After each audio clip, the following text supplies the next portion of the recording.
Welcome to the IpX True North Podcast, where we connect people, processes, and tools. Well, Nate, welcome back. I look forward to the second part of this series. For our podcast audience that listened last time, we're right now talking about the ecosystem evolution, and within this large series, we're really focused on organizational change management right now. For our new listeners, please take the time to listen to the first part of the OCM series. But with that, I just want to say, Nate, welcome back. Appreciate you taking the time. I look forward to today. Yeah, thanks for having me back again, Joe. I'm really looking forward to this as we continue to explore the organizational change management and then the workforce development issues that go along with it. So yeah, I'm looking forward to getting started again. All right, let's do this. For me, I've never done this before, but I think it's I don't know if it's allowed, and I think most of these people probably, might blush a little bit, but hey, who cares? And if I'm not allowed to do it, we can edit it out, right? So as a young individual, I started as an apprentice and worked my way through as I was going to college. I had some great directors. I really did. I had some great managers. I had some piss poor ones as well, and I won't name them. So no one worry on my side of the house. I'm not going to do that. But they really went out of their way. And, I'm trying to, you really touched on something there and bringing up the model-based definition, the model-based enterprise, the model-based ecosystem, and using that as kind of a way to make it more digestible in my daily life. And I had some directors that did that during my time. I had, when I first started, Delbert Anderson. I think he's at FCA now, if he's not, retired somewhere with his toes in the sand. He used, we were going through a great process and system transformation initiative across probably 70, 75 sites globally. He used that and decided I was going to travel the globe, and I was going to learn. I was just going to throw my feet into the fire, so to speak, and learn how to behave globally, right? It's something I didn't learn in university, and how to interact and how to read a room. I had Janine Henning, very similar, taught me how to really focus in on an individual and how to assess the situation before speaking. I had Kevin Gentry, who taught me how to show empathy as a director, right? Again, something that wasn't really taught to me in university. I don't think it was taught at all. I don't think the word empathy was ever used until, the recession of 2009. And I had many more. I had Greg Smith at Rolls-Royce, had a great peer, Chris Spall, Rolls-Royce. All these people I've tried to learn, how to bring humor, how to bring grace, and also humbleness. And, and I'm still trying to get better, but I do think the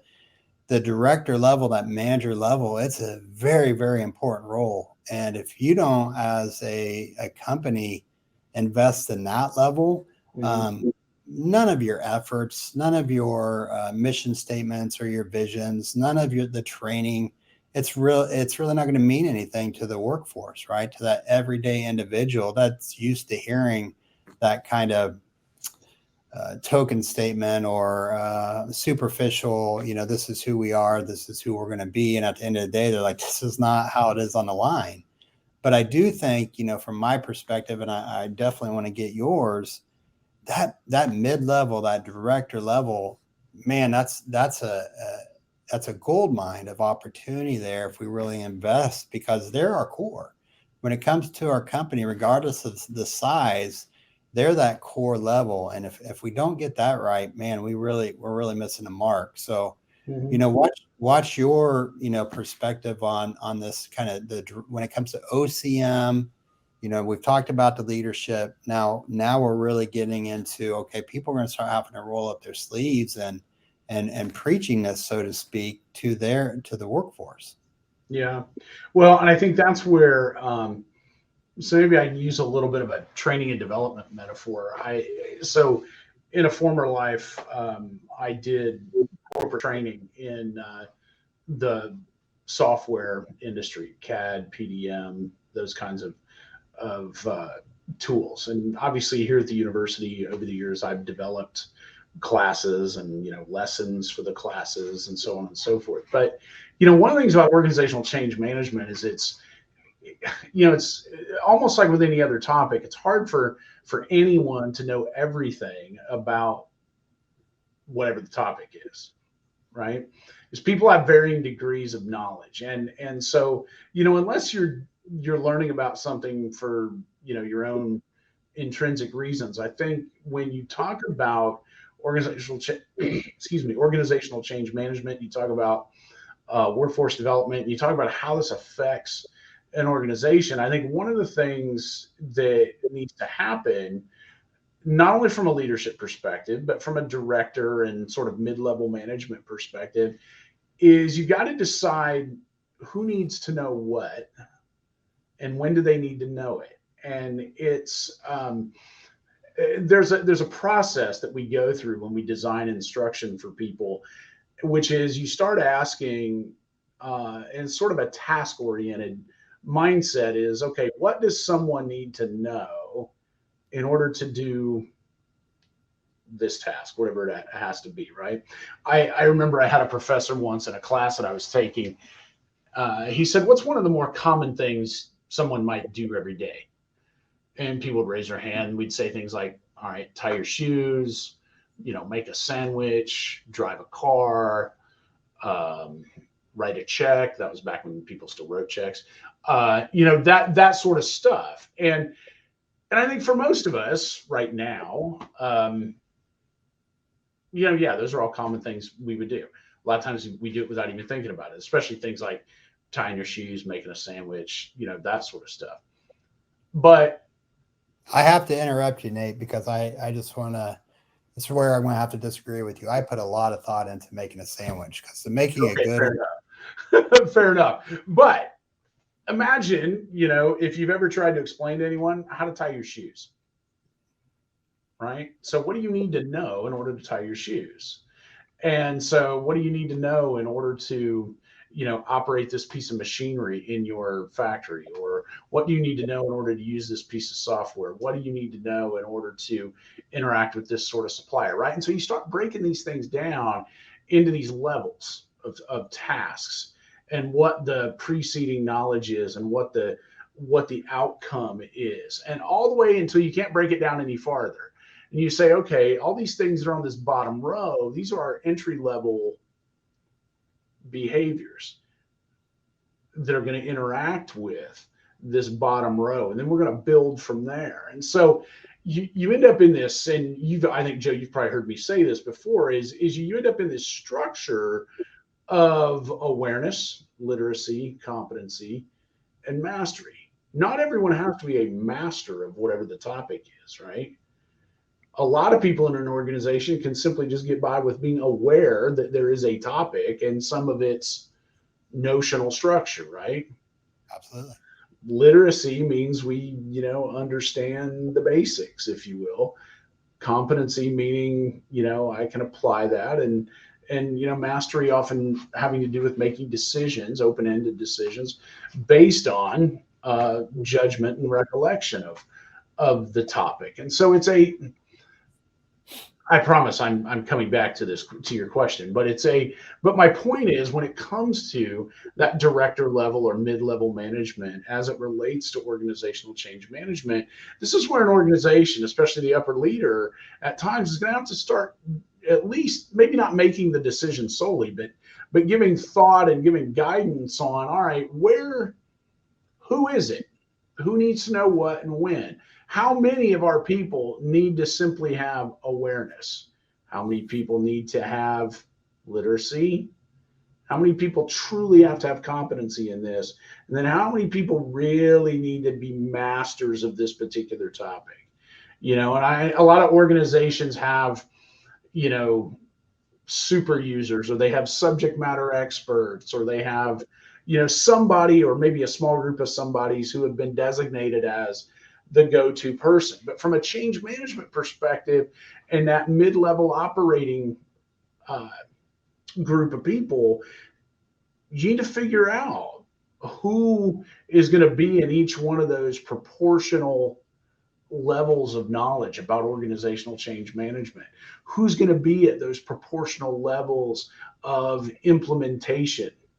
Who's going to be at those proportional levels of evaluation of whether or not we're actually getting there, in our OCM or not?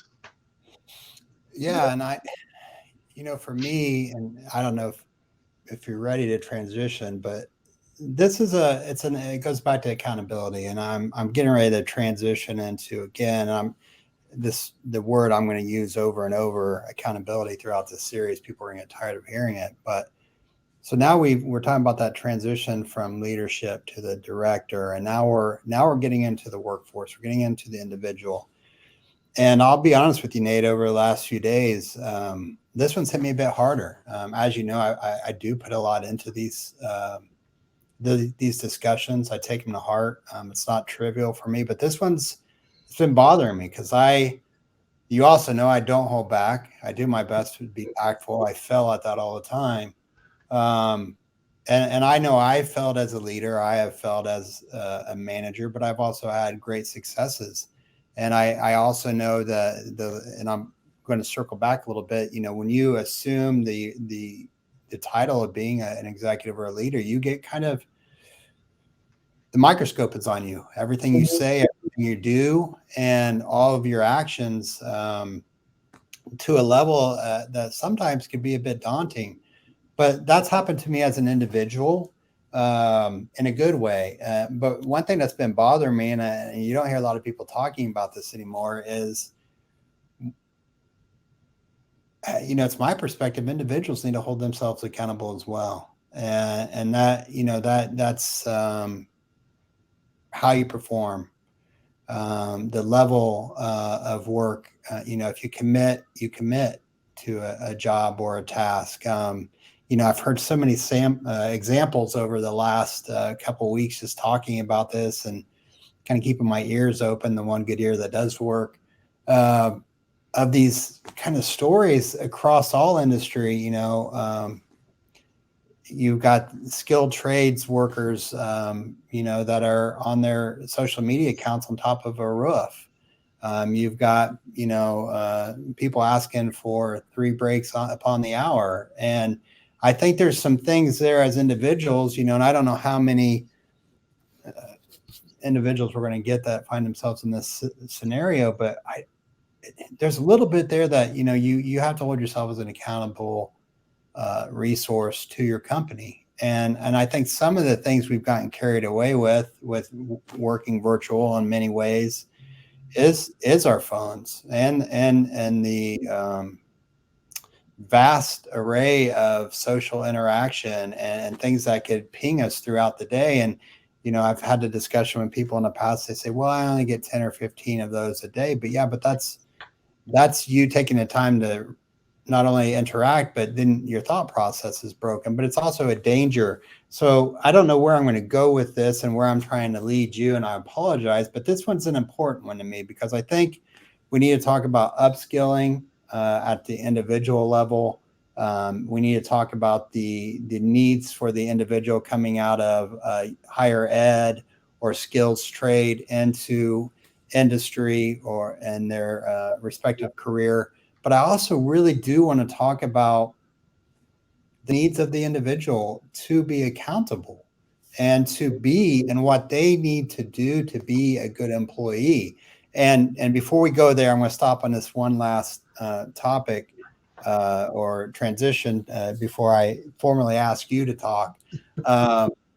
OCM, you hear a lot of people, you see a lot of offerings of become a great leader, become a great leader. Not everyone wants to be a leader.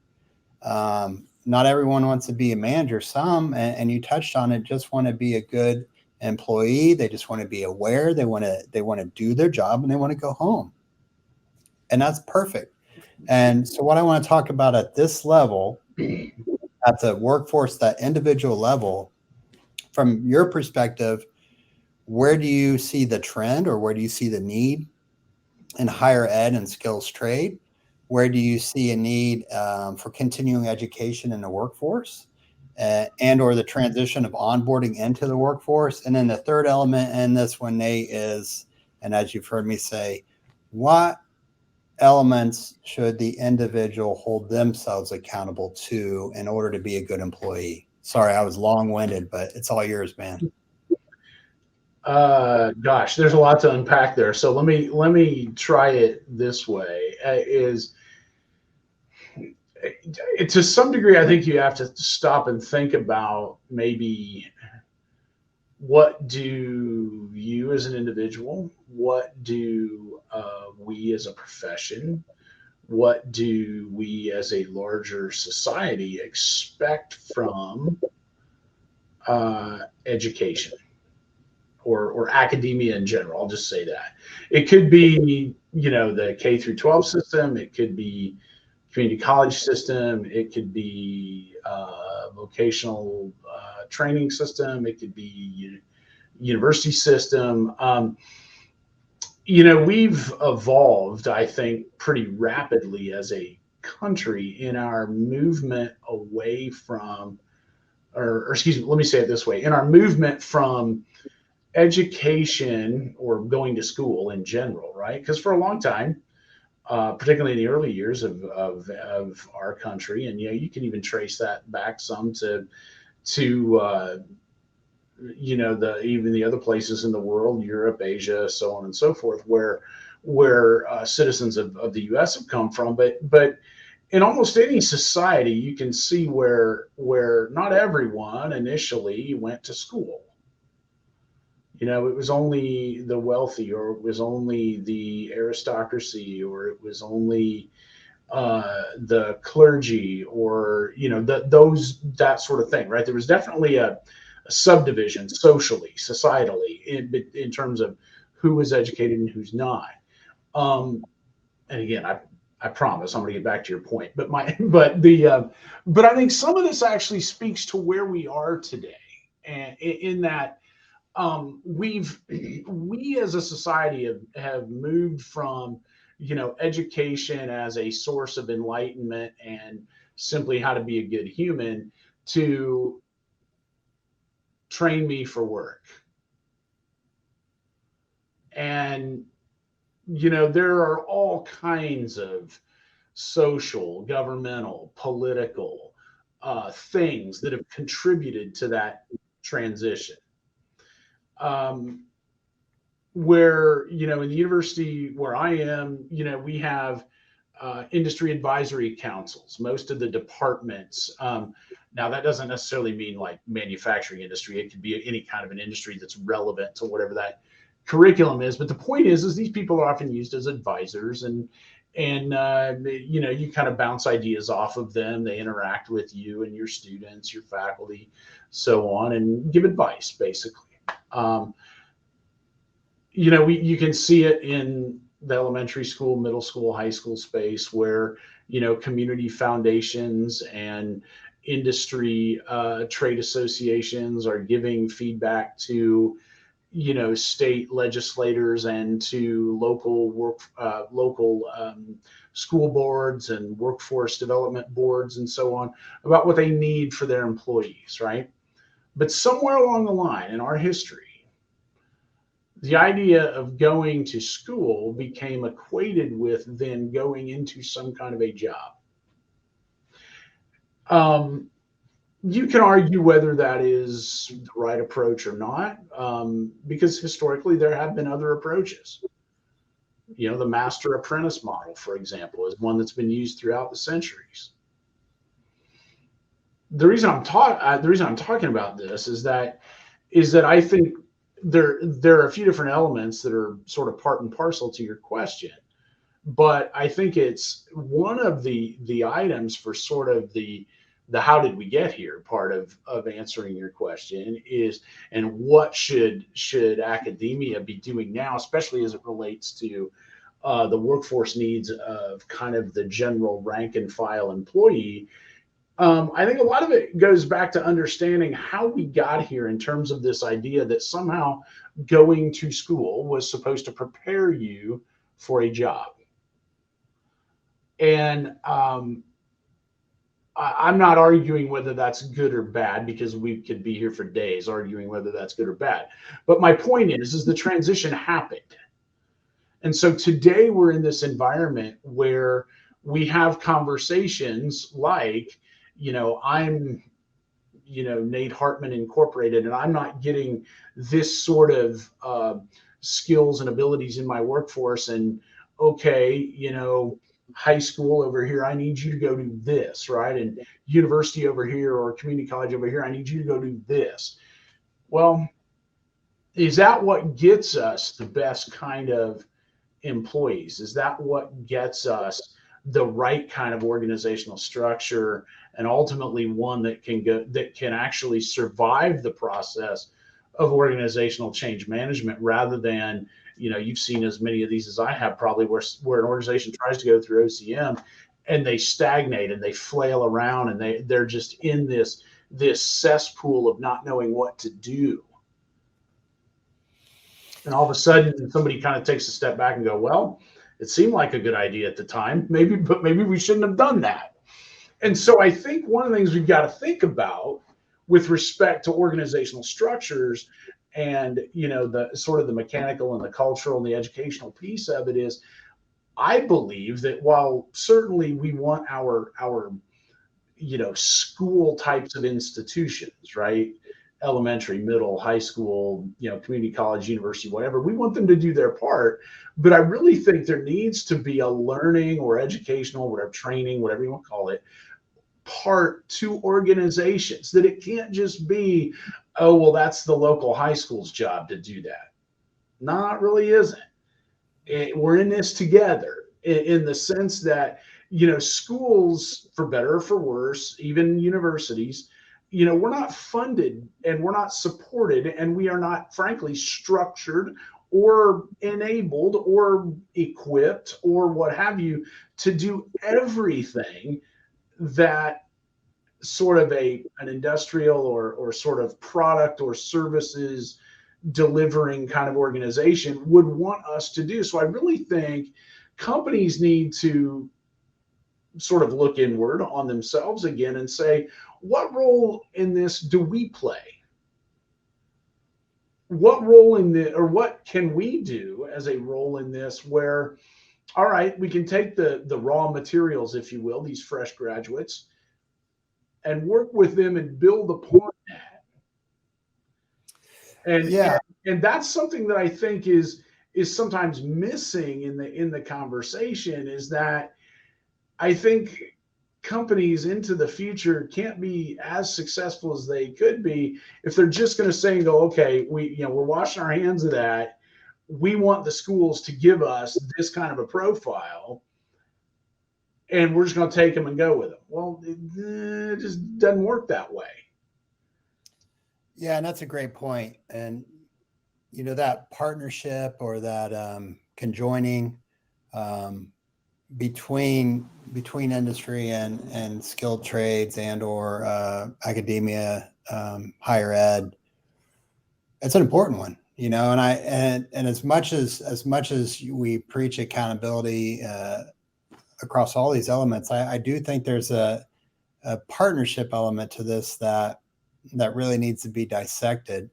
And before we close, I did want to kind of bookend some of this and wrap up, where you're at on the individual side, just from what we've already talked about.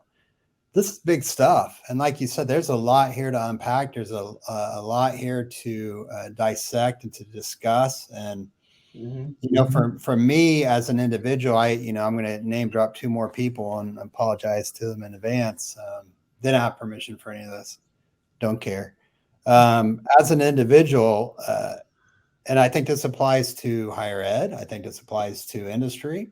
But as individuals, we also have to be able to accept constructive feedback and criticism in some manners as we're learning, as we're transitioning through a career, especially in the early stages. I know right out of university and having an apprenticeship, I thought I knew everything about the company I was already at, and man, I was wrong. And what I will say is I had two just dynamic, just powerhouse executives and upper leadership that really gave me, as all companies identify their high potentials in different manners, but I was identified and I was given opportunity from my directors to interface with these leaders. But I had two that stick out when I was young, Rhonda Heitens and Debbie Pappas. And I tell you what, they were relentless on making sure when I presented a thought, when I presented a summary, or I chaired a meeting, that I did it to a level that they were expecting. And they had no problem redlining a presentation. They had no problem with telling me not to do that again, to do this, to elevate my game. And I will say in the beginning, there was a little bit of, probably some undertones. As you could imagine, Nate, I think you knew me when I was a little younger. That hard-headedness there, like, I just saw what was presented before me. I know what I did was better than that. I know what's coming after me. I know what I just did is going to be better than that. But what I will say is they were very consistent. And I think that's one thing that's a word that I want to be part of OCM, from a leadership, mid-level, and into an individual. We need to be consistent with our message. We need to be consistent with our approach, with our processes, and our actions. And we're going to miss the mark here or there. But I do want to use that word because it touches on this next level and that gap. And I think we'll talk about that in the next series, is bridging the gaps, right? And mercy, are there some gaps, right? And some of them are hidden. There are already bridges there. I'm not saying that, we just got people missing the mark everywhere, but some of these bridges, it's time for maybe some re-engineering. And we're seeing that across the U.S. now. The bridges across pretty much all of our states are being adapted to the needs of today. But I do think that partnership, that conjoining of education at all levels, skilled trades, and industry, that's a big one. And I really look forward to talking to you about that, Nate. Want to just wrap it up with saying thank you for being here. I look forward to having more of these conversations. It's going to be a great series. But this is a big one.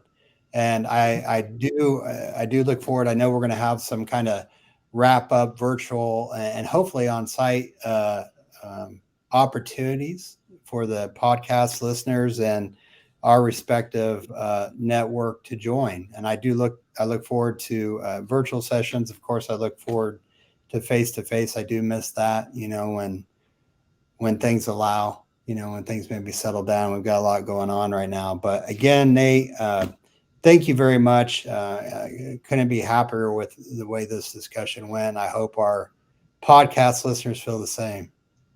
Yeah, thanks, Joe, for having me. And I'm looking forward to it. I think there's an awful lot to unpack here. And so, we'll get to the business of unpacking it over these next several episodes. Sounds great. Thanks, Nate. All right. Thank you, Joe. Thank you for tuning in today. Don't forget to subscribe and review the show. And for more information on IpX, visit ipxhq.com.